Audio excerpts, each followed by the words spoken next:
नैहर के लागत निशानी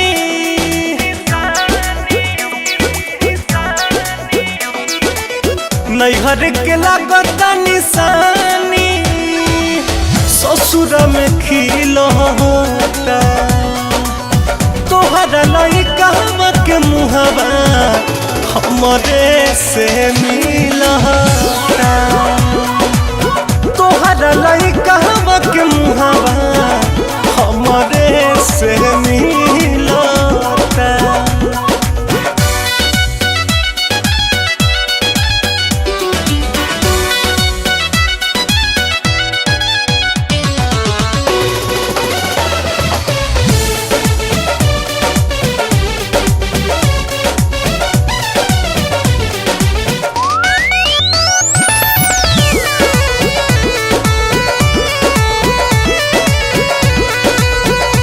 जुलमी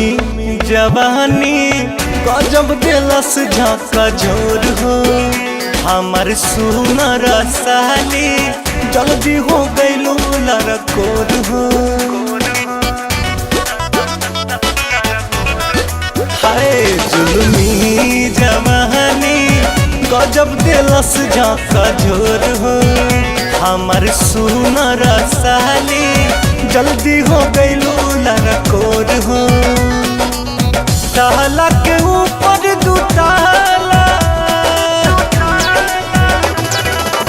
ताला के ऊपर दू ताला कैसे गिलता तोहरा लइका के मुहावा हमरे से मिलता तोहरा लइका के मुहावा हमरे से मिलता।